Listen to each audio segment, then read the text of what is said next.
It's important to remember every single day that there's a battle on for the heart and soul of our country, whether we're going to be capitalists or socialists, whether we're going to be an African backwater or a thriving economy, whether we're going to be a conservative, sensible country, whether we're going to be libertines or totalitarians.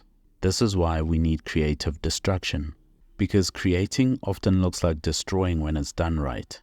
And when I say creative destruction, I mean it in the way economist Joseph Schumpeter meant it. Creative destruction, in his 1942 book called Capitalism, Socialism and Democracy, you should read it, is a book by this economist, Joseph Schumpeter, from the Austrian School of Economics.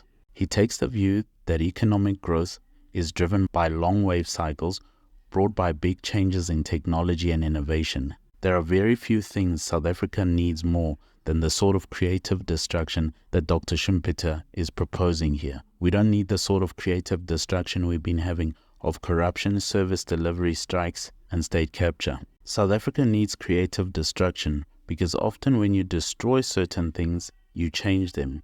That which is destroyed makes way for something new. South Africa needs creative destruction because some people lose out when you change things or when you destroy things. It renders some people no longer necessary and some things no longer necessary. South Africa needs creative destruction because when you destroy things, something has to take its place. So it'll force the people of a certain country, if they start destroying and taking away some things, it means they have to build something in its place. They often have to replace it. And thus I'm reminded by the ideas of Mr. Joseph Schumpeter of how you create an economy that actually grows by destroying some things, what the process he called creative destruction. Rather than holding on to the old ideologies that don't work, as the ANC and others have, to create and to destroy very quickly in an economy means moving away from the centralized economy that we have in this country at the moment, and that the ANC is always trying to gain more of, and that people like the MK and the EFF prefer. We need to move away from a centralized economy. Because governments don't build economies, people do. And they do that through disruption and destruction. You see, when an individual acts to innovate something, this can even affect entire industries. Like, for example, electric cars threaten petrol-powered cars. In fact, creation in any economy inevitably leads to the destruction. Even the thing that you may be creating, the creation of the photo camera, eventually led to its destruction to be replaced by the digital camera. South Africa is facing the obstacles of unions because for the union to stay in business, everything has to stay the same. It is often difficult to take a risk in business in South Africa because you have expropriation without compensation. The creation is not there and the destruction is not there because people are afraid or too uninterested to act on our economy. When you build an economy, you have to actually destroy some jobs and create room for others, or new jobs, a new kind of way of working. This is being done very well in India at the moment. It shifts your labor market and it shifts your economy. Smaller firms need to be able to challenge the powerful firms. They need that red tape out of the way and they need the ability to be able to get off the ground without being held down by an overly regulated economy or legislative system. A country that is to create and grow has to have great infrastructure, roads, water, electricity, because small businesses struggle to get off the ground when you don't have things like that properly in place. That's why Africa struggled for so many years to build great small businesses that eventually become good, large businesses. Become a member of this channel today on our Buy Me a Coffee page.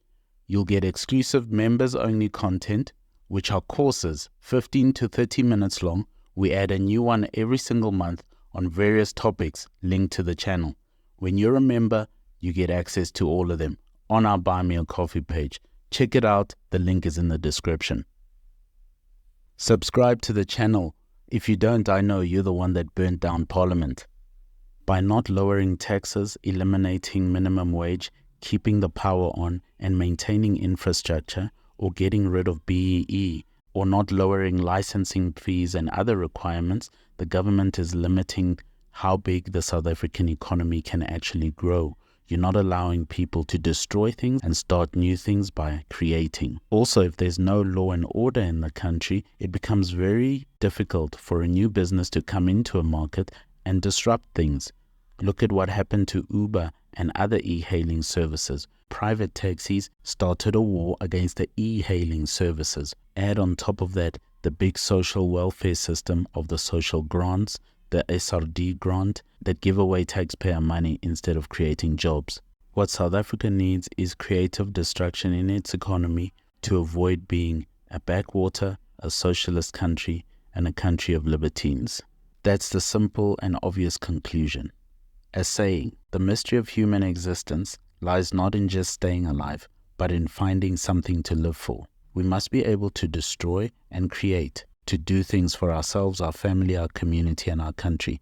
And that means we need a government that stays out of the way, that decentralizes power, making licenses and permits easy to attain so that we can destroy and create very quickly. The GNU, the DA, the ANC, the IFP, the Patriotic Alliance, and others are not going to be able to do that. We need a conservative government led by millennials who are equipped for the new world, who are looking forward to where things are going geopolitically and how we best take on the world.